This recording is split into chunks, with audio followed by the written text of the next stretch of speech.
souhaite la bienvenue à notre midi-causerie sur l'investissement autonome et les influenceurs. Alors, je me présente, Cynthia Duclos, je suis professeure à l'Université Laval et directrice du laboratoire en droit des services financiers. On s'excuse pour le léger retard, un petit enjeu technique. Je tiens à aviser mes étudiants dans la salle que si vous avez un cours à la suite, évidemment, n'hésitez pas à quitter lorsque vous aurez besoin de quitter. Nous, on va se permettre de déborder un petit peu à la fin pour pouvoir avoir notre heure complète avec vous.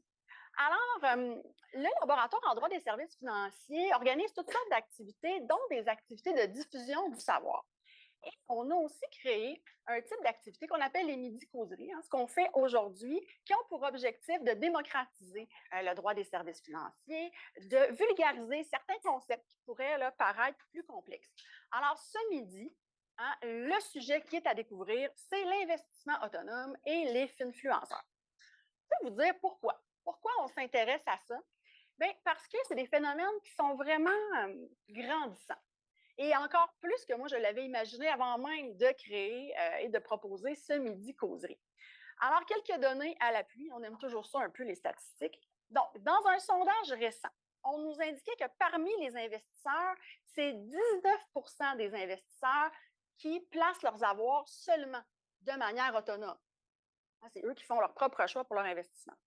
C'est 24 des investisseurs qui font un peu des deux. Donc, ils vont faire du placement avec conseil, ils vont être accompagnés et ils vont faire du placement de façon autonome. Donc, c'est plus de 40 des investisseurs qui sont visés par le sujet de l'investissement autonome, qui sont concernés, qui le font déjà eux-mêmes. Et quand on parle d'investissement autonome, on peut se demander comment ces gens-là s'informent, où ils prennent l'information pour faire leur choix. Et là, encore une fois, les études nous disent que les Canadiens vont s'appuyer sur leur entourage, donc l'ami, famille, voisins, mais aussi beaucoup sur les ressources qui sont disponibles en ligne et les médias sociaux. Et ça nous amène, bien sûr, à nous tourner vers les influenceurs.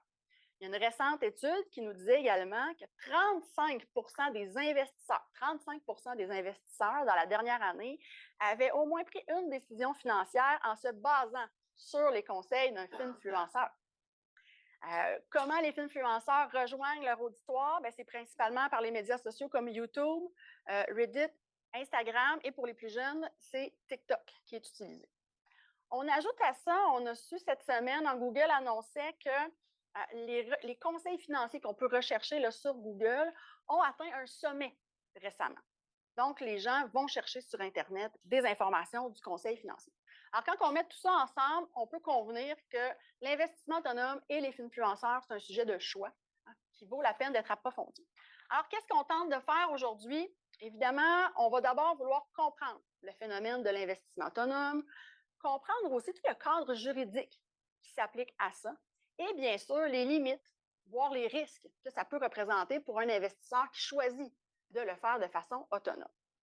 On va aussi se tourner vers le phénomène des influenceurs. C'est quoi un influenceur? Et je dirais de façon plus importante, dans quel cadre ça opère un influenceur? C'est quoi le cadre juridique autour de ça? Et aussi, c'est quoi les risques pour un investisseur qui s'en remet au conseil d'un influenceur? Puis on va terminer le tout en essayant de regarder l'avenir avec espoir, mais aussi avec lucidité, pour essayer de comprendre comment on peut encadrer ce phénomène-là qui est grandissant, tout en voulant, bien sûr, assurer la protection des investisseurs. Alors, c'est notre menu pour aujourd'hui. Pour m'accompagner et nous éclairer sur la question, j'ai 3 intervenants de choix. Alors, d'abord, Steven Lortie-Desmarais, qui est avocat à la direction des affaires juridiques de l'Autorité. Juste à côté de moi, Jean-Paul Bureau, qui est directeur général de Fair Canada, et Nancy Pelletier, qui est conseillère juridique principale aux affaires juridiques chez Financière Banque Nationale. Alors, les 3 se sont déplacés vers Québec aujourd'hui. On les remercie pour être avec nous. C'est important de mentionner que ces intervenants vont exprimer leur opinion personnelle sur les sujets qu'on va voir et ne vont pas engager, bien sûr, leurs organisations à cet effet. Enfin, pour ma part, vous commencez à le savoir, je vais animer cet événement et je serai également la gardienne du temps. Alors, tout ça dans le périmètre du petit retard que nous avons. Alors, commençons sans plus tarder par la base. C'est quoi l'investissement autonome? Alors, je me tourne vers Nancy. Comment tu peux nous expliquer ça simplement? très simplement, puis tu en as parlé déjà dans ta présentation.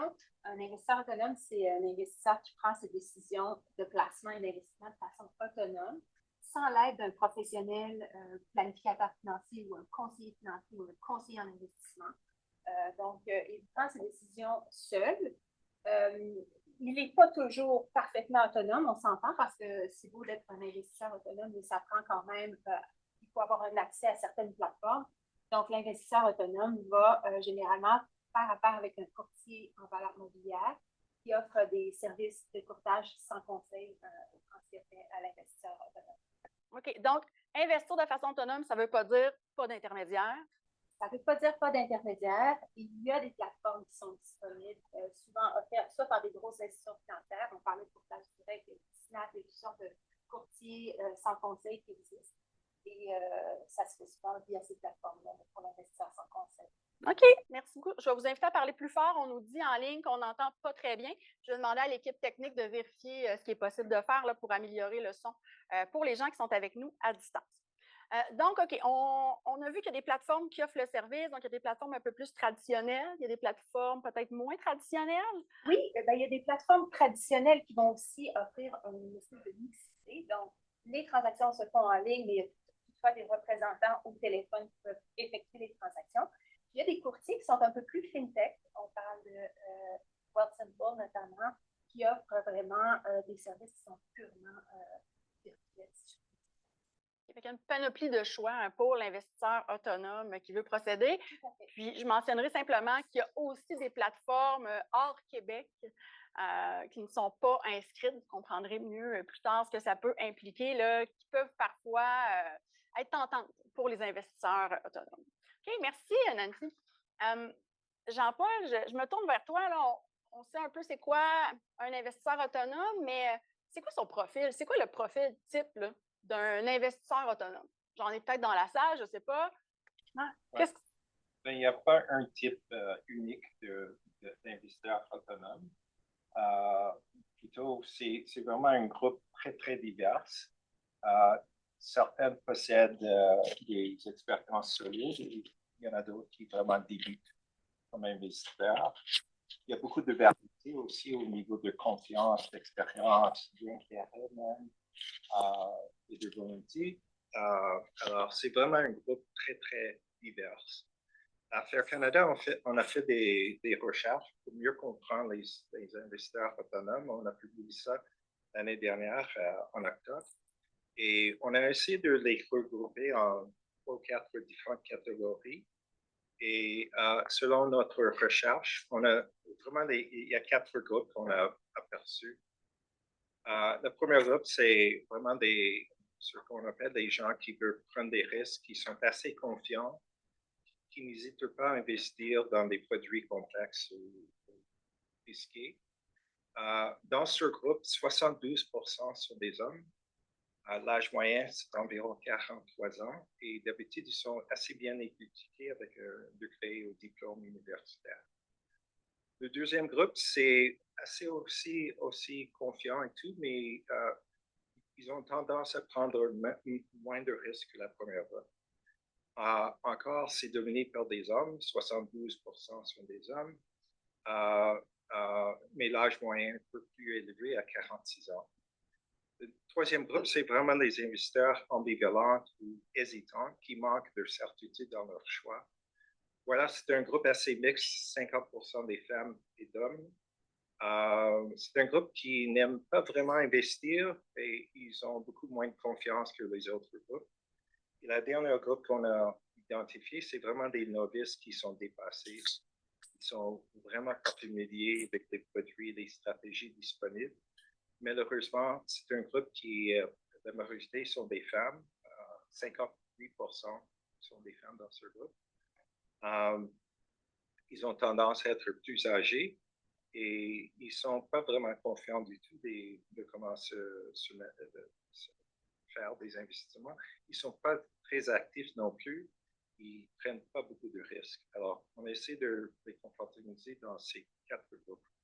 C'est intéressant d'entendre qu'il y a quand même un bon groupe d'investisseurs autonomes qui sont peu ou pas confiants et qui ont potentiellement pas de connaissances. On y reviendra, mais ça retient quand même mon attention. OK, on a un portrait, c'est une chose. Pourquoi quelqu'un décide de faire de l'investissement autonome? Qu'est-ce qui motive la décision de dire, moi, je vais prendre mes décisions moi-même, je vais faire des choix pour investir et gérer mes avoirs et peut-être même planifier ma retraite? Bien, c'est une bonne question. On l'a posé dans notre recherche aussi. Je dirais la raison principale, c'est vraiment un sentiment d'avoir le contrôle sur les décisions financières. Alors, 72% des gens ont donné cette raison pourquoi ils ont choisi de faire. Moi, je trouve ça un peu intéressant parce que même si tu travailles avec un conseiller agréé comme client, c'est toi en contrôle. Alors, je trouve ça intéressant qu'au niveau des investisseurs autonomes, le contrôle, c'est très, très important. Un autre facteur très important, il y a plus de 60% des répondants ont donné, c'est vraiment de réduire les frais. Parce que 60% trouvent qu'ils pourraient, même si utiliser un conseiller agréé, ça revient cher. Et ils ont le sentiment qu'ils pourront faire aussi bien sans ces frais supplémentaires.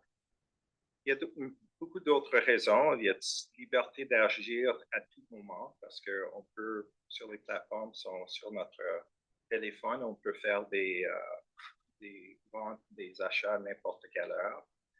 Une raison qui m'inquiète un petit peu, qui est assez important aussi, c'est que pour beaucoup, c'est un manque de confiance dans les institutions traditionnelles et les conseillers agréés. Pour moi, en tout cas, c'est assez inquiétant. Je dirais aussi, c'est vraiment que beaucoup de plateformes, par exemple, Wealthsimple, il y a Questrade, il y a plusieurs, ils ont mis beaucoup d'efforts pour faire que c'est très, très simple maintenant. On peut ouvrir un compte autonome vraiment en quelques minutes.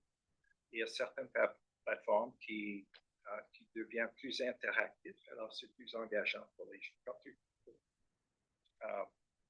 surtout pour les jeunes.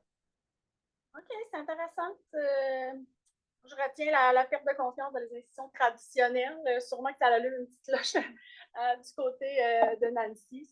Ça soulève l'intérêt. Il y a aussi le sentiment d'être en contrôle. On aurait l'impression parfois que c'est peut-être un peu, oui, c'est du contrôle, mais est-ce que c'est du contrôle avec un bon bagage d'informations pour le faire? Ça soulève des questions.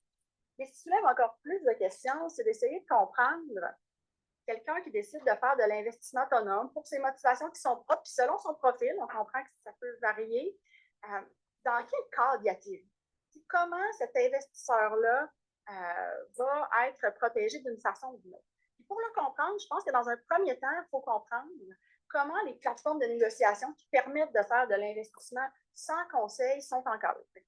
Nancy, comme chez vous avez cette plateforme-là, peut-être nous présenter un peu avec quoi ça vient le fait d'aller vers une plateforme de négociation?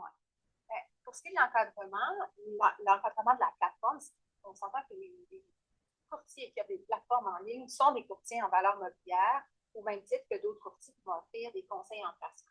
Donc, à la base, ça prend une inscription pour exercer des activités de courtage en valeur mobilière et que ce soit avec ou sans conseil, on a la même inscription, on a les mêmes règles de base, on a les mêmes audits des régulateurs. On sait que les courtiers en valeur mobilière sont réglementés par l'Organisme canadien de réglementation des investisseurs qui va un peu gérer toute la conduite des affaires de la firme, la conduite transactionnelle de la firme. Fait que ça, à la base, on parle d'un courtier avec conseil ou sans conseil, on a exactement les mêmes risques. Là où il y a une différence, c'est vraiment au niveau du conseil. Donc, le courtier qui ne fait pas de conseil ne vérifie pas la contenance des placements, ne donne pas de recommandations et ne cherche pas à connaître le profil d'investisseur du client.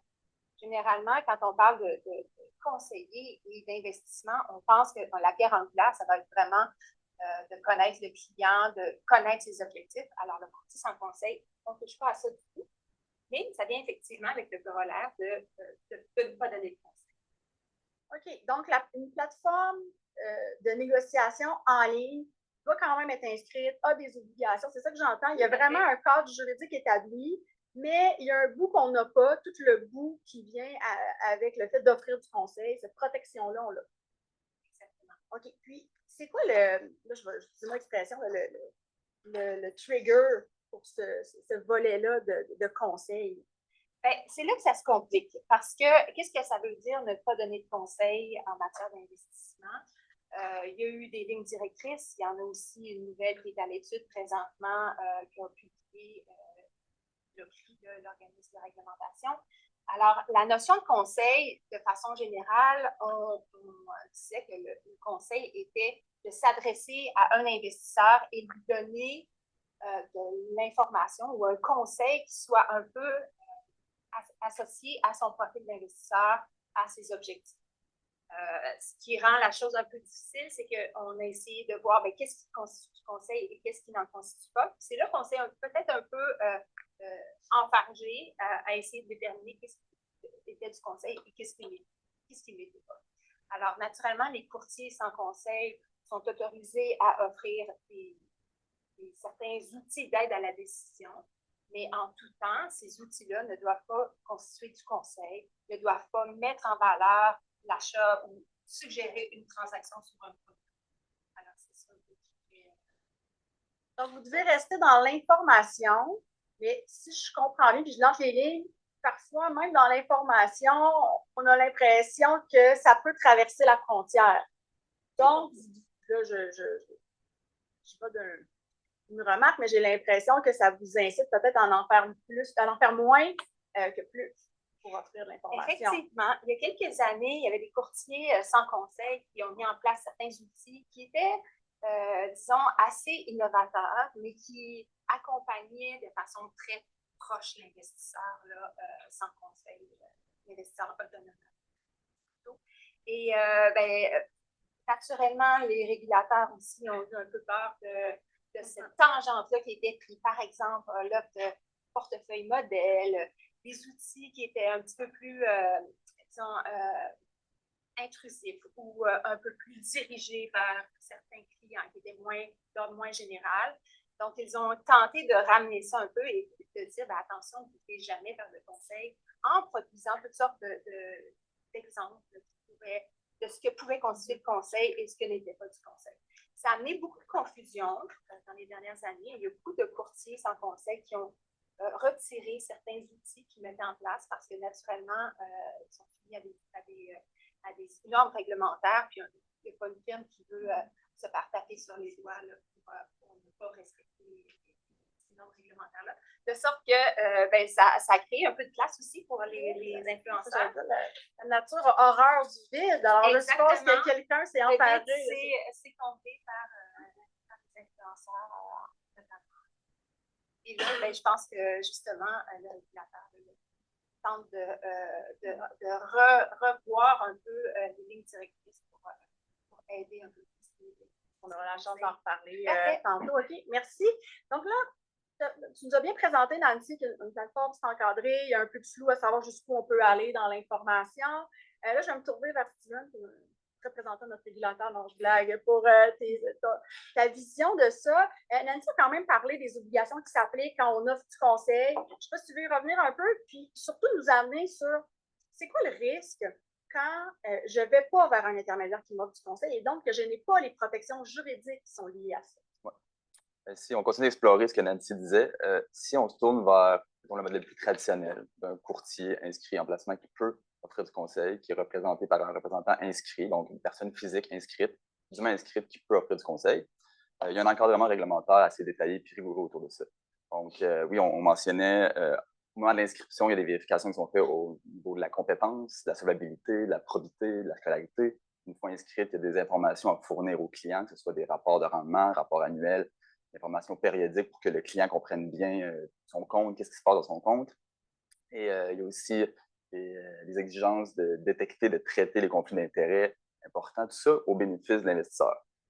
Ensuite, si je devais mentionner certaines obligations additionnelles pour les courtiers avec conseil, qui sont pour moi primordiales là, dans une perspective d'accompagnement du client ou d'accompagnement de l'investisseur et donc de protection de l'investisseur, ce seraient les obligations Nancy le mentionnait un peu, mais les obligations de connaissance du client, connaissance du produit et l'évaluation de la contenance. Donc, si on résume brièvement, connaissance du client à l'ouverture du compte, on va avoir des renseignements sur la personne, on va demander des renseignements personnels, peut-être fournir une pièce d'identité. Ensuite, on va établir le profil d'investisseur, c'est-à-dire les objectifs, situation financière, l'horizon de placement, la tolérance au risque. Ça, c'est le volet connaissance du client. Après ça, connaissance du produit, tant dans le règlement 3103 de l'autorité des marchés financiers que dans les règles CRI. On prévoit que la personne physique, la personne autorisée, comme elle est nommée dans les règles CRI, mais elle doit prendre les mesures nécessaires pour connaître tous les produits qu'elle recommande. Ça veut dire connaître les qualités, les risques des produits. Ça veut dire aussi connaître la structure, tous les frais afférents.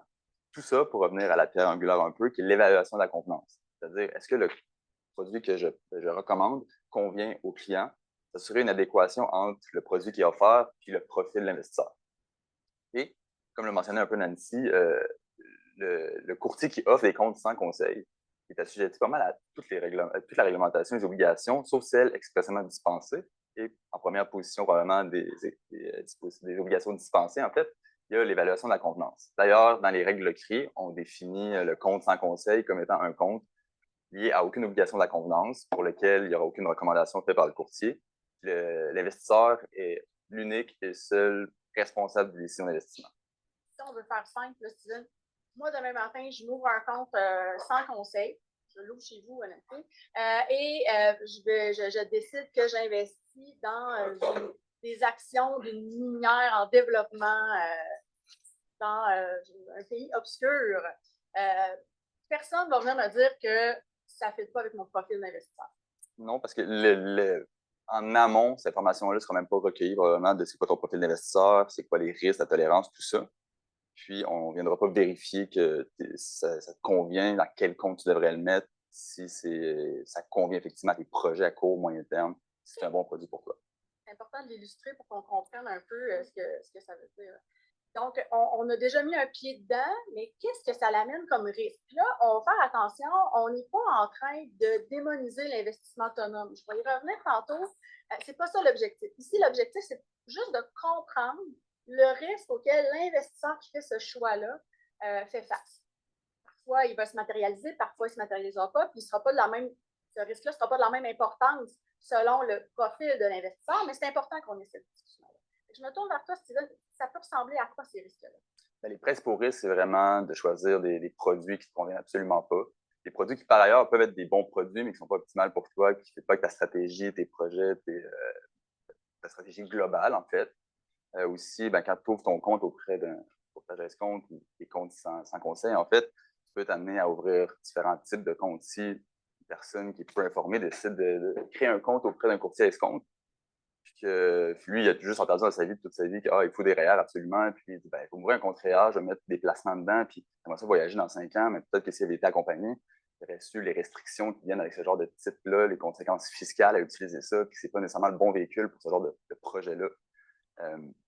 Après ça, justement, la stratégie d'ensemble, plus tard, ta carrière, plus tard, proche de la retraite, toutes les stratégies de décaissement, est-ce que tes produits que tu as mis, c'est en fonction de stratégie à venir plus tard ou c'est vraiment au jour le jour, moi, je vais investir dans telle action, tel produit, tel FNB parce que je pense que ça va faire beaucoup de rendement. Il y a aussi le risque d'agir de façon impulsive. Si le marché baisse, de dire, je vais tout vendre, tu n'as pas le fit, la personne professionnelle qui, elle, peut venir s'interposer, dire, attention, historiquement, ça va remonter ou c'est peut-être pas une bonne idée de vendre en ce moment, puis tu causes des pertes additionnelles. Et deuxième partie de la conférence, je pense qu'on va revenir amplement, mais un autre gros risque, c'est de se retourner vers des sources d'informations qui sont non réglementées. Donc, produites ou offertes fournies par des personnes qui ne sont pas compétentes ou qui sont peu fiables, qui peuvent être trompeuses, qui peuvent être en conflit d'intérêts.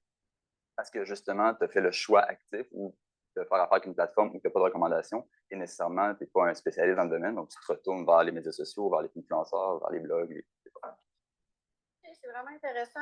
Je me tourne pour compléter vers Jean-Paul. Est-ce qu'il y aurait autre chose? Je sais que tu en as parlé un peu, mais vous, chez Fair Canada, qu'est-ce que vous avez vu comme autre risque? Peut-être des risques qui sont plus macro, même pour l'investissement autonome. Oui. Steven a déjà en parlé un petit peu, mais ça a vraiment besoin d'être souligné. Il y a beaucoup d'investisseurs qui n'apprécient pas que c'est vraiment, ils ont la responsabilité peut-être pour leurs décisions quand ils font ça autonome. Il n'y a pas de filet de sécurité. Alors, si vous prenez des décisions, vous avez des grandes pertes. Vraiment, c'est à vous. Peut-être pour enchérir sur ça, on voit que ce n'est pas pleinement compris parce qu'en ce moment, quand il y a des décisions qui vont devant les tribunaux, il y en a quelques-unes qui touchent le fait des investisseurs qui ont été dans des plateformes d'investissement autonome et qui, là, se tournent dans la plateforme pour dire, ben non, mais là, moi, ça ne convenait pas du tout à moi, ces placements-là. Donc, ça, il y en a quelques-unes. Là. Donc, c'est bien réel là, comme question. Puis, en fait, si je peux ajouter, parfois, la complexité des produits. Il y a de plus en plus de produits financiers qui sont complexes. Donc, l'investisseur autonome, il doit quand même regarder toute la divulgation qui est faite sur le produit. Ce n'est pas toujours en langage simple. Donc, c'est sûr que pour l'investisseur, parfois, avant de prendre une décision d'investissement, il doit prendre connaissance des caractéristiques du produit puis essayer de comprendre parfois ce que ça signifie vraiment pour lui. Absolument. Ouais. Je laisse compléter. D'autres risques, Stephen en parlait un petit peu, c'est le risque d'être plus susceptible à faire des décisions à base d'émotions. Ça peut être intéressant d'investir, mais parfois ça provoque beaucoup d'anxiété aussi. Et souvent, on trouve que les investisseurs autonomes ne doivent pas vendre quand les marchés baissent, ou ils vont prendre des décisions impulsives quand il y a beaucoup de volatilité dans les marchés. Parce qu'ils n'ont personne à qui parler pour vraiment valider leur choix, d'essayer de peut-être en discuter un petit peu pour mieux comprendre est-ce que c'est la bonne décision en ce moment. Je trouve aussi qu'il y a beaucoup des risques au niveau des marketing très agressifs des plateformes. Par exemple, moi, je suis investisseur autonome. Je reçois souvent des promotions des plateformes qui m'encouragent d'ouvrir des comptes en marge. C'est ça, j'allais dire des comptes sur marge. Je l'ai vu, la publicité, moi aussi. 2%, ouais, si vous ouvrez un compte sur marge en bonnie. C'est de rebais, de quoi. Alors, pour moi, il y a beaucoup de gens qui ne comprennent pas les différents types de comptes et les risques qui sont associés avec ces différents comptes. Je vais juste me permettre, parce que je ne suis pas certaine que mes étudiants dans la salle savent c'est quoi un compte sur marge. Un compte sur marge, c'est lorsqu'on s'ouvre un compte pour faire des transactions, donc pour faire des opérations sur valeur mobilière, acheter, vendre des actions, et qu'on lie à une marge. Donc, on va pouvoir emprunter pour faire des placements. On fait un effet de levier. C'est comme ça que c'est présenté sur le plan positif. Là. Un effet de levier pour faire de l'investissement. Ça marche pour certains investisseurs avertis, pour les gens qui ne comprennent pas, qui sont en train de s'endetter pour investir et qui n'ont pas les moyens, si jamais ça ne tourne pas bien, de renflouer la portion de dette qui a été utilisée, bien, ça peut être un enjeu. C'est pour ça qu'on mentionnait que la promotion du compte sur marge soulève des questions. Et moi, je dirais plutôt à un niveau très général. Il y a un niveau assez bas au Canada au niveau de littératie financière. Et pour moi, en tout cas, ça me inquiet parce que il y a beaucoup de gens qui ont des comptes autonomes, mais ils ne comprennent pas vraiment les différents produits, les différents frais qui sont associés avec ces produits et tout ça. Alors, pour moi, c'est vraiment un problème assez grand au niveau de la littératie financière parce que vraiment, si on pense à devenir investisseur autonome, ça prévoit une certaine montant de connaissances, d'expérience. D'investir du temps aussi. Oui, et là maintenant, c'est tellement difficile d'ouvrir un compte que vraiment, presque tout le monde peut ouvrir un compte. Absolument, tout le monde peut s'ouvrir un compte. Alors, c'est vraiment, ça cause des inquiétudes. Okay, bien, je rebondis là-dessus pour faire une petite conclusion sur l'investissement autonome. On a vu ensemble c'est quoi le cadre juridique, c'est quoi le bout qui n'est pas réglementé, hein, tout ce qui touche le conseil et la convenance, parce que ça ne fait pas partie du produit quand on est investisseur autonome. Puis moi, ce que je retiens, c'est que être un investisseur autonome, puis faire l'investissement autonome, ce n'est pas un problème en soi. C'est une avenue qui est intéressante. Là où ça devient un problème, c'est quand l'investisseur qui l'utilise ne comprend pas que justement, il n'y aura pas de conseil, ne comprend pas les produits dans lesquels il investit, ne comprend pas l'aspect de stratégie à long terme. Je veux dire, de plus en plus au Québec et même au Canada, les gens sont responsables de leur propre retraite. Et si on n'a pas de vision globale pour l'organisation de ses avoirs, ça peut être un enjeu. Puis j'ajoute à ça un autre élément. C'est c'est encore plus risqué quand on a des investisseurs qui n'ont pas ces connaissances-là, mais qui vont aller utiliser des plateformes qui ne sont pas inscrites au Québec. Hein, je discutais avec des gens qui utilisent des liens VPN pour s'inscrire à l'étranger pour utiliser des plateformes. Bien là, il faut quand même qu'il y ait un drapeau rouge. Là. Donc, dans ces cas-là, il faut se questionner. Si les gens le font pour une petite partie de leurs avoirs, hein, les gens ils appellent ça des fois du play money, ben, c'est tel que tel, ils le font pour voir, pour jouer le marché. Si c'est 100% des avoirs et que l'investisseur n'a pas de connaissances, je pense que vous voyez comme moi là où il peut y avoir un certain enjeu. Et ce qu'on discutait en préparant le midi causerie, c'est de dire peut-être que pour les investisseurs moins connaissants, mais qui ont cette soif un petit peu plus d'autonomie, qui veulent se détacher des services traditionnels et qui veulent se sentir un petit peu plus en contrôle, peut-être que de se tourner vers le robot conseiller pourrait être une option intéressante. Le robot conseiller, là, rapidement, c'est une possibilité d'aller obtenir du conseil en investissement et de pouvoir faire normalement des transactions, de tout ça est lié en virtuel, avec des frais moindres que si j'allais voir un conseiller en chair et en os. Et en ce moment, c'est 7% des Canadiens qui se tournent vers les robots conseillers. Donc, peut-être que c'est une piste de réflexion à avoir. Si pour certains investisseurs, d'être complètement autonome, ce n'est pas possible, il y a d'autres alternatives que le service traditionnel. Alors, je lance ça là, dans la réflexion et je mentionne brièvement, si j'ai des gens dans la salle ou en ligne qui disent « Moi, je suis ici parce que j'aimerais ça devenir un investisseur autonome », je vous encourage fortement à aller voir la page de l'Autorité des marchés financiers, Investir par soi-même. C'est super bien fait, c'est clair. Et à la suite de la lecture de cette page-là, si vous dites « Ben oui, moi, je suis en contrôle », peut-être que vous vous sentirez plus à l'aise de procéder. Puis sinon, peut-être que vous vous informerez davantage, ce qui sera, dans tous les cas, à votre avantage. Alors, on se dirige pour la suite vers le phénomène des finfluenceurs. Je dois vous avouer que ça attire mon attention quand même. Fait que je débute avec Jean-Paul. On va commencer par définir c'est quoi un finfluenceur. D'ailleurs, un mot que mon dictionnaire refuse de reconnaître quand j'écris. Alors, mais pourtant, je pense qu'éventuellement, il va être ajouté dans la langue française. Je t'écoute, Jean-Paul. Ça dépend un petit peu du contexte. Mais niveau très bas, un fait influenceur, c'est vraiment une personne qui partage en ligne des conseils, des astuces ou des informations sur la gestion de l'argent, de l'investissement ou des objectifs financiers. C'est très important de reconnaître que la plupart des influenceurs ne sont pas sujets des informations formelles en tant que finance qui peut poser des ennuis. La plupart, Cynthia a déjà mentionné, la plupart ont accès à un très grand public sur des réseaux en ligne sociaux comme TikTok, Reddit, YouTube. Alors, ils ont beaucoup d'influence parce qu'ils attirent un grand nombre de gens. Il y a beaucoup de variétés aussi dans les influenceurs. Il y a des gens qui sont vraiment réellement intéressés à essayer d'expliquer des concepts qui sont assez compliqués, des produits assez compliqués pour que les jeunes, les gens comprennent mieux. Est-ce qu'on pourrait dire que, peut-être que là, tu n'auras pas la référence, mais Pierre-Yves McSween au Québec, ça pourrait entrer dans un bon influenceur. Lui, il fait du contenu sur plusieurs types de produits, peut-être c'est quoi un REER, etc. On pourrait entrer dans ce type de, pour avoir un exemple, ce type d'influenceur. Je ne sais pas si c'est lui-même qui qualifie comme ça, là, je ne sais pas. Alors, il y en a beaucoup qui produisent des content qui est très, très, très bien. Et vraiment, ils contribuent positivement à la littératie financière. Il y en a d'autres qui sont vraiment principalement motivés par des gains personnels.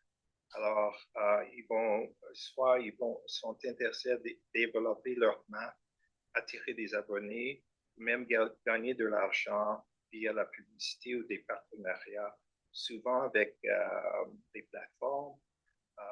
Et ils agissent parfois comme une tool de marketing d'autres entreprises. Alors, entre les deux extrêmes, disons, il y a une variété dans le milieu qui, souvent, c'est très difficile d'identifier où, disons, les influenceurs qui offrent un service, disons, pour éduquer le public et de différencier des influenceurs, des influenceurs qui sont là pour des gains personnels, pour essayer de promouvoir certains produits. J'ai une donnée très intéressante là-dessus qui vient d'une étude. Je pense que ça vaut la peine de faire le point. Tu dis que c'est pas évident de savoir, il y a toutes sortes, il y a du bon, il y a du moins bon. Comment on départage tout ça? Puis une étude qui est faite auprès des investisseurs et qui met en évidence que même si les investisseurs qui investissent de façon autonome considèrent généralement les influenceurs comme étant égoïstes, donc ils pensent d'abord à leurs besoins, à leurs profits, ils vont tous dire que quand même pas ceux qui suivent, parce que ceux qui suivent, ils ont vraiment confiance en eux. Alors, je trouvais que c'était quand même intéressant comme élément relevé dans l'étude, c'est que les gens sont conscients qu'un influenceur, parfois ça peut être bon, parfois ça peut être moins bon, mais sont convaincus que les leurs suivent ça, il n'y a pas de doute. Je trouvais que ça met quand même en lumière un petit quelque chose là, à approfondir. Mais merci beaucoup, Jean-Paul. Là, je me tourne vers Nancy parce que comme tu travailles au sein d'une institution qui offre quand même un service de plateforme en ligne, vous avez affaire avec des des investisseurs autonomes, peut-être aussi des influenceurs, mais aussi des investisseurs autonomes. Donc, peut-être que vous avez cette opportunité-là. Pourquoi ces gens-là se tournent vers les influenceurs pour aller chercher du conseil plutôt que d'appeler une autre branche de votre banque pour l'avoir, ce conseil? C'est sûr qu'à la base, je pense que les gens qui s'ouvrent un compte de courtage autonome, qui se qualifient comme investisseurs autonomes, ne devraient pas aller voir les influenceurs pour pallier au fait qu'ils ont choisi les notes sans conseil. Parce que les influenceurs, on le dit, il y a des choses qui sont très bien faites, mais il y a aussi toutes sortes de choses. C'est des gens qui sont pas réglementés. On va en parler après. Puis, il n'y a pas nécessairement une très grande fiabilité de tout ce qui est dit sur le web.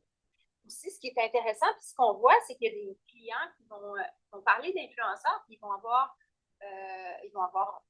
visualisé ou revu des vidéos de gens qui se trouvent à l'étranger, qui donnent des conseils, mais des conseils soit des États-Unis, de la France, de la Belgique, un peu partout. Il n'y a pas toujours la même consonance chez nous. Donc, il faut toujours faire attention aux informations, aux conseils qui sont donnés. Le web, il n'y a pas de limite géographique. Donc, ces influenceurs se retrouvent partout. Puis, parfois, on peut se questionner sur le caractère adéquat de certaines informations qui sont données ou recommandations. C'est intéressant. Puis, juste pour compléter, moi, j'avais fait une petite recherche pour, mais malgré tout ce que tu viens de nous mentionner, pourquoi les gens se tournent vers les influenceurs? Bien, ce qui ressortait là, des études, c'est la facilité d'accès, la simplicité pour avoir l'information. La gratuité des conseils était aussi mentionnée. Mais là, mon chum me dit souvent, quand c'est gratuit, c'est toi le produit. Mais en tout cas, là, je laisse ça aller. Et le dernier élément que je trouvais quand même intéressant, c'était de dire qu'il y avait quand même un caractère informatif et de bonne qualité. Alors, tu sais, c'est intéressant de voir un peu pourquoi les gens se tournent vers là, mais je trouve que c'est très complémentaire. Donc, il y a un peu, moi, je trouve que ça rejoint beaucoup l'idée de pourquoi on fait l'investissement autonome aussi. Là. Il y a vraiment un rapprochement entre les deux sujets. Et là, ça m'amène à vouloir comprendre un peu plus largement, c'est quoi le risque? Pourquoi, dans le fond, on s'en fait avec les influenceurs? Puis, le premier élément, c'est de comprendre c'est quoi le cadre juridique auquel ça fait. Est-ce qu'un influenceur, ça peut dire ce que ça veut comme ça veut sans problème ou est-ce que dans certains cas, il y a un cadre qui s'applique et il faut le respecter? Alors, je t'écoute, Sylvain. La réponse, c'est savoir quel cadre juridique s'applique aux influenceurs. La réponse, c'est ça dépend vraiment du contenu qui est généré, qui est produit, qui est publié par le influenceur. Si on met l'influenceur un peu de côté, il faut comprendre que l'activité de conseil en matière d'investissement, c'est une activité qui est réglementée, au même titre qu'on parlait tantôt courtier. Donc, pour faire du conseil, tu dois être inscrit à titre de conseiller. Et on va définir généralement le conseil en matière d'investissement comme une recommandation ou une opinion qui vise à inciter une personne à prendre une décision d'investissement ou à faire une opération sur un type précis ou une décision particulière en matière d'investissement. Donc, on l'a vu aussi avec les courtiers, ça vient l'inscription avec un cadre réglementaire exigeant, beaucoup d'exigences, beaucoup d'obligations à respecter. Donc, c'est normal parce que les conseils en matière d'investissement peuvent avoir des répercussions énormes sur la vie des personnes qui reçoivent ces conseils-là.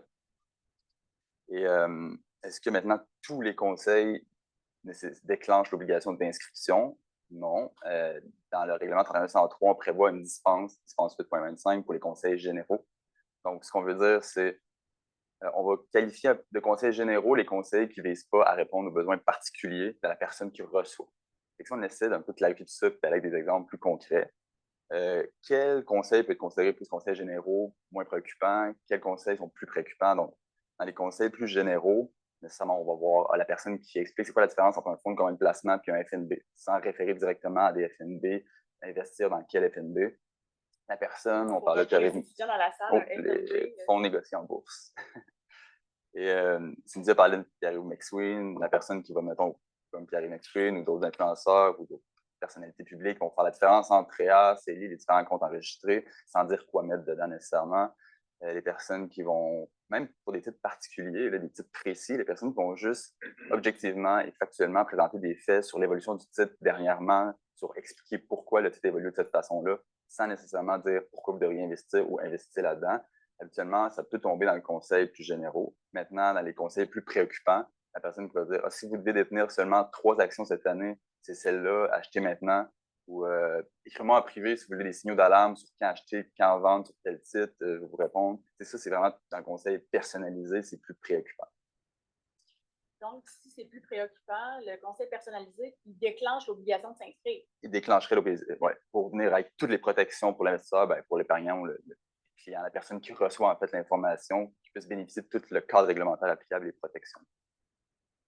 Dans le fond, je trouve ça super intéressant. On s'en doute qu'il y a beaucoup d'influenceurs qui ne sont pas nécessairement inscrits et qui dépassent possiblement la ligne. Là, assurément, ça arrive. Ils peuvent recevoir beaucoup de demandes à l'autorité pour faire des vérifications là, à ce sujet-là. Oui.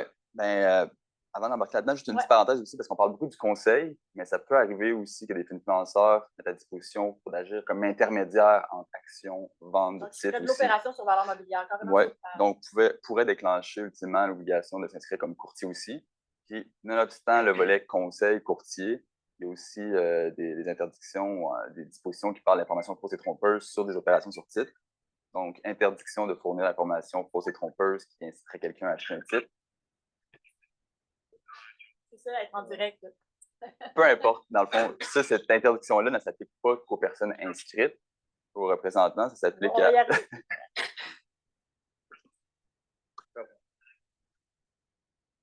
Quelqu'un qui se demande beaucoup ce qui se passe en ce moment. Qui est intéressé par les influenceurs? On est correct? Parfait. Donc, vraiment, juste garder en tête que oui, il y a le conseil, mais l'information fausse et trompeuse, même si ce n'est pas du conseil, ça allume une cloche pour les influenceurs, les personnes qui veulent faire du conseil financier aussi. Maintenant, dans les dernières années, oui, l'autorité a fait plusieurs démarches, que ce soit des envois de lettres, commentaires, des communications à des influenceurs financiers pour leur expliquer, leur rappeler un peu c'est quoi le cadre applicable, à quel moment tu dépasses la ligne, à quel moment tu devrais t'inscrire. Des fois, dans les manquements les plus graves, il y a juste des poursuites ou des procédures intentées pour que ce soit des amendes, des pénalités pécuniaires ou autres, ou, des ordonnances, des mesures conservatoires, tout ça. Donc, ça, c'est fait aussi, c'est un travail qui est fait par l'autorité.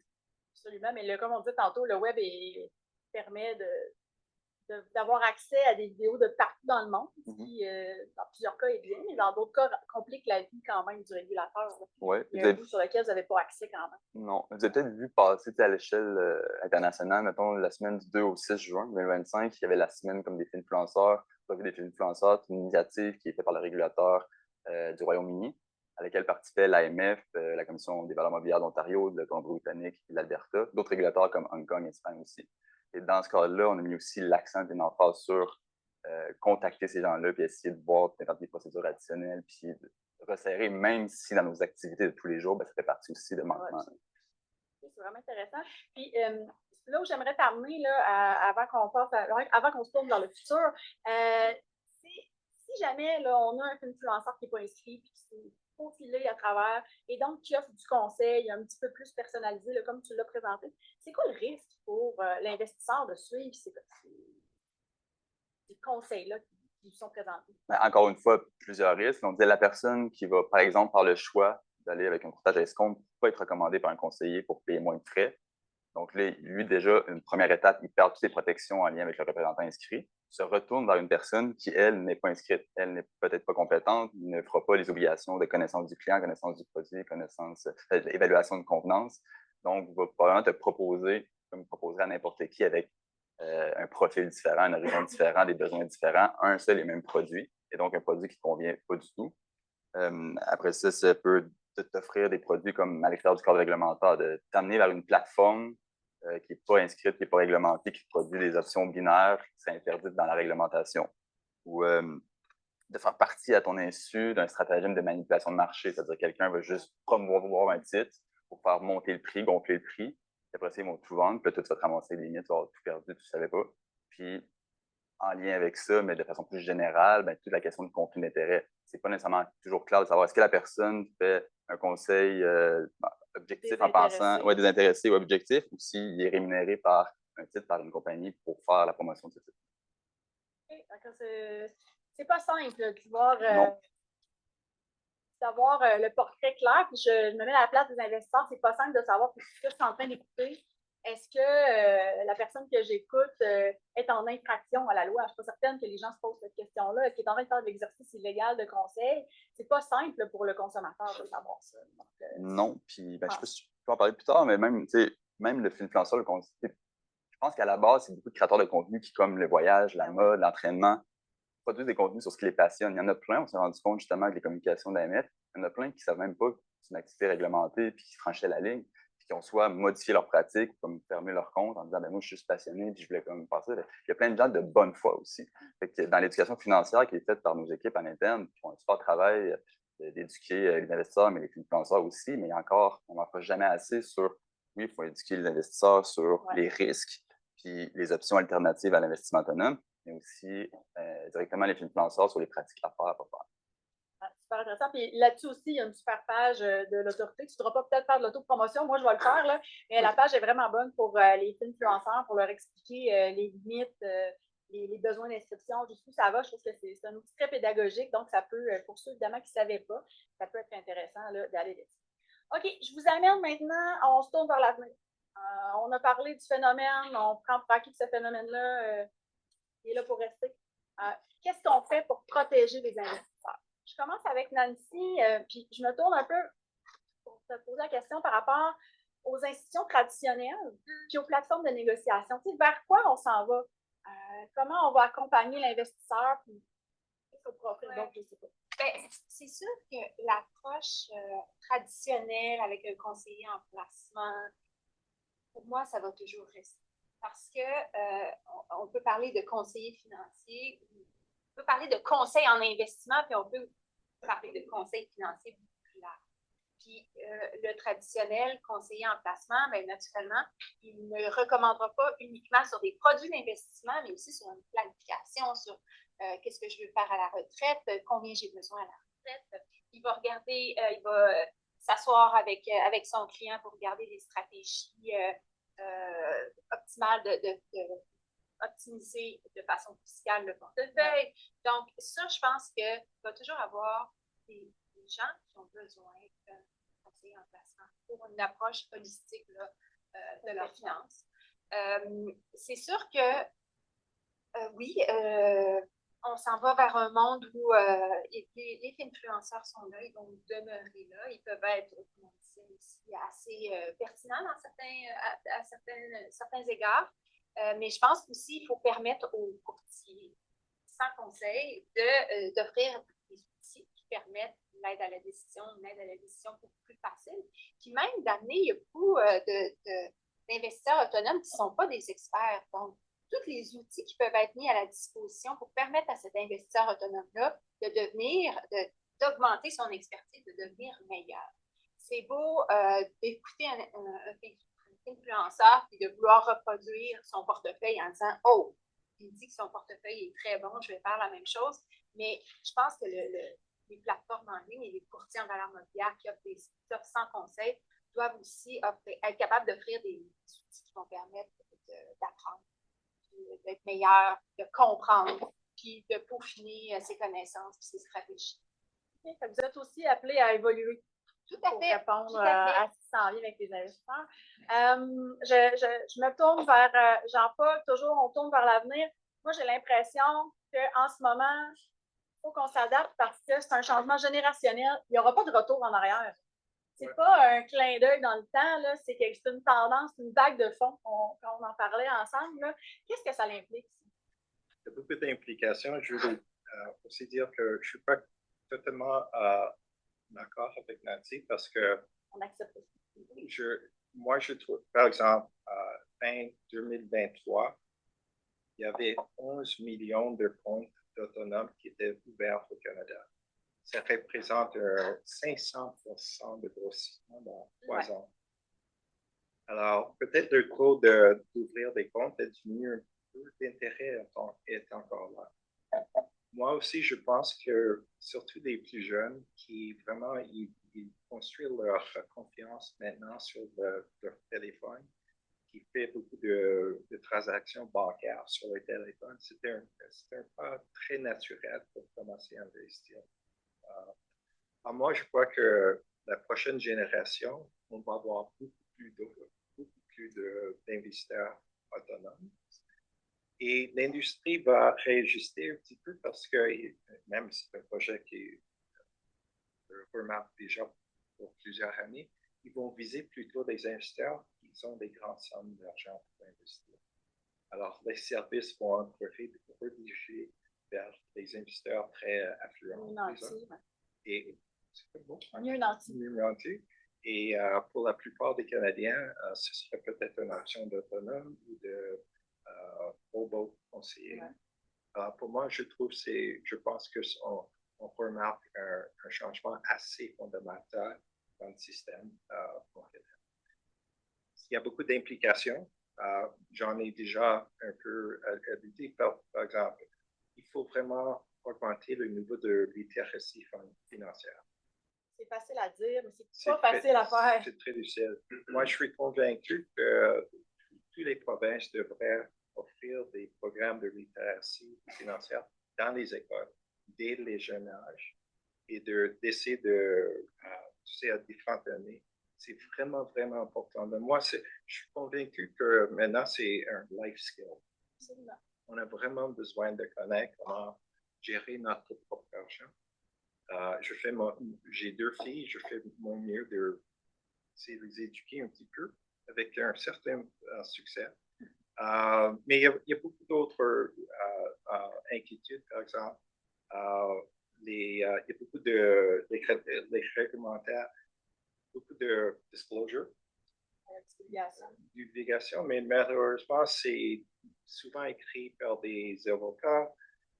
Il y a beaucoup d'investisseurs qui ils n'ont pas la capacité, on peut donner toute l'information qu'on veut. Si la personne qui les reçoit n'a pas la capacité de les traiter et de bien les comprendre, c'est comme si on se lave les mains, on le dit, mais ça ne fait pas l'effet souhaité chez le consommateur ou l'épargnant. Donc, effectivement, c'est un enjeu intéressant, Jean-Paul. Je vais poursuivre avec Steven, peut-être rapidement. Très rapidement. Là, ma question, c'est qu'est-ce qu'on fait? Est-ce qu'on repense la réflexion pour la régulation?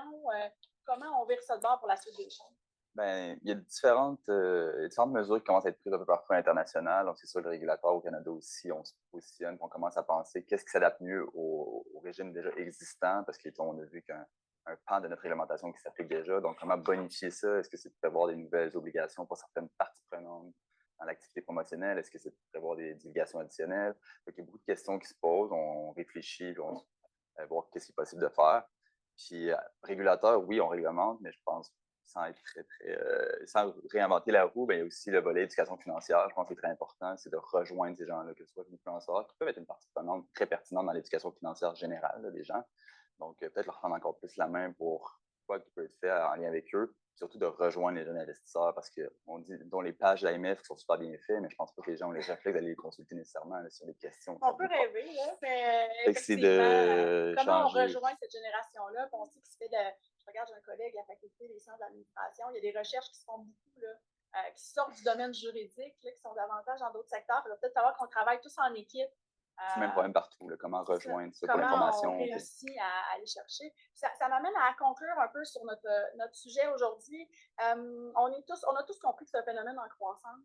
Aujourd'hui, on a juste effleuré là, des sujets. On aurait pu avoir encore 2 heures, on a beaucoup de choses à dire, mais je pense que moi, ça m'ouvre la porte à un projet de recherche qui est vraiment plus complet là-dessus. Donc, on va devoir s'y mettre prochainement. Puis ce que je retiens, c'est que c'est pas simple. L'équilibre est difficile à trouver entre une grande volonté d'autonomie des investisseurs, qui est tout à fait légitime, puis de l'autre côté, un réel besoin qu'on les protège. Alors, comment on fait pour faire atterrir tout ça pour qu'on ait la solution gagnante? Je n'ai pas la solution, mais je pense que c'est vraiment vers là qu'il faut aller. Puis, je vous dirais aussi que cette réflexion-là qu'on vient de faire, qui touche davantage la distribution des valeurs mobilières, il faut qu'elle soit faite pour tout le reste du système bancaire. On a les mêmes enjeux, là. Il y a vraiment un détachement, principalement des nouvelles générations, mais je pense que ce n'est pas exclusif, des services traditionnels. C'est vrai pour le bancaire, c'est vrai pour l'assurance, comme c'est vrai pour les valeurs mobilières. Je pense que ça aussi, il faut penser à cette réflexion-là, à l'étendre aux autres services. Alors peut-être que ce sera l'objet d'autres médicauseries ou projets de recherche. Alors, c'est ce qui conclut notre médicauserie. On a maintenant quelques minutes pour des questions. C'est des questions dans la salle ou des questions en ligne. Je vous écoute. Moi, j'aurais une toute petite question. Oui. Je vous ai pratiquement pas entendu parler d'IA. Or, on parle des influenceurs, mais aujourd'hui, l'IA est son propre influenceur. Si tu es étudiant, tu veux investir, tu demandes à ChatGPT, il va te faire une recommandation gratuite qui est aussi bonne que celle de ton conseiller. Vu ton niveau de fortune, tu ne vas pas avoir un conseiller très avancé. Donc, non, mais c'est vrai. Et je ne vous ai pas entendu en parler, alors je pensais que vous en parleriez pas mal. Je ne sais pas votre avis sur l'IA, qu'est-ce que ça apporte? Qu'est-ce que ça apporte? Comme dans beaucoup de domaines, je dirais, ça peut avoir une plus-value dans un cas de travail de gens inscrits, mettons. Est-ce que pour des plateformes inscrites qui l'utiliseraient à certains niveaux, pour des représentants inscrits, la personne qui, elle, sur son ordinateur, veut faire ses affaires tout seul, c'est aussi problématique, elle est influenceur. Après, c'est de voir comment on encadre ça aussi. Étant complètement décentralisé, c'est encore plus difficile de faire des procédures, d'intenter des procédures, puis de mettre en application les lois. Parce que, moi, j'ai un étudiant qui a fait une recherche sur ce thème-là, puis surtout sur le volet éthique et les biais que peut avoir l'IA, notamment par rapport à ChatGPT. Il en venait à la conclusion que c'est pas l'enjeu, c'est pas quand on le met dans une situation très spécifique pour un conseil ponctuel, c'est peut-être pas là qu'il y a un grand problème. Là, comme tu le mentionnais, peut-être que la recommandation va être aussi bonne que dans un autre contexte par un conseiller. L'enjeu, c'est peut-être plus sur le long terme, puis sur la stratégie d'ensemble où là, on ne sait pas comment il prend ses décisions, on ne sait pas s'il y a un biais derrière, s'il y a un conflit d'intérêt, voir s'il n'y a pas un produit qui est poussé pour le client. Ça semblait être l'enjeu. Puis là, je ne prends pas le mérite, ça vient de mon étudiant là, qui était mis en lumière, ce problème-là dans l'algorithme qu'on n'est pas capable de percer. C'est vraiment opaque. Là, il n'y a pas de compréhension. On dit que, tantôt, on disait le problème de l'investissement autonome, c'est ceux qui ne comprennent pas et qui se lancent quand même dans le marché. Et moi, je pense que la réflexion est la même pour ChatGPT. Si on ne connaît pas ça, qu'on s'en remet aveuglément à ChatGPT, on se retrouve dans la même situation, je pense. Mais c'est là, c'est un incontournable, puis les gens l'utilisent, c'est certain. En passant, les ACVM, au mois de décembre dernier, ils ont publié un avis super intéressant. L'avis 11348 là, des ACVM 5 novembre 2024 sur ces enjeux-là d'intelligence artificielle, puis c'est où ça commence, c'est où ça finit. Dans le fond, c'est un outil, mais qui ne peut pas s'inscrire comme être humain, bien sûr, à donner des conseils. C'est effectivement, mais ça ne soustrait pas l'outil à la réglementation. Non, mais c'est pas un être humain qui va s'inscrire. C'est pas ce que je comprenais de mon étudiant, c'est peut-être, on pourrait faire le test aujourd'hui, mais c'est que ChatGPT, si on lui demande un conseil financier, il va te dire qu'il n'a pas le droit. Mais si tu détournes la question, tu vas arriver à ton conseil financier. Donc, il y a peut-être un peu ça. Puis juste pour rebondir sur ça, l'IA aujourd'hui est utilisée dans les robots conseillers dont on parlait là, précédemment et elle est soumise à la réglementation, mais c'est une réglementation en ce moment de neutralité technologique. Donc, il faut que l'outil technologique respecte les mêmes règles que le service traditionnel. Là, c'est là que les lignes directrices et tout ça entrent en ligne de compte pour voir comment on s'assure que l'algorithme, tout ce qui vient de l'IA est encadré adéquatement pour pas qu'on retrouve les mêmes problèmes de biais et autres qu'on mentionnait tantôt. des responsabilités. Absolument, mais ça revient à l'inscrit. Donc, moi, je trouve que l'enjeu d'imputabilité, il est peut-être moins grave dans le cas d'un robot conseiller parce que. Absolument, oui, absolument. Il y a une humain derrière qui est inscrit. Il y a une entreprise inscrite. Moi, j'avais une question, en fait, ça c'est un commentaire. Et ma question, c'était, vous parliez des influenceurs, où ça commence, où ça finit, des influenceurs. C'est pas clair, c'est sûr. Je voyais que l'AMF, l'été dernier, je pense, ils ont comme fait un genre de sweep, ils ont contacté une vingtaine de influenceurs. Puis il y en a plusieurs d'entre eux qui ont eu comme soit des réprimandes, des recommandations de retirer certains contenus, de s'adapter. Puis comme vous disiez, il y en a plusieurs qui ont juste fait OK, je ne savais pas, tu sais, ça commence où, ça finit où. Des informations de nature générale versus le partage d'informations personnelles sur des titres particuliers versus des recommandations spécifiques sur des titres.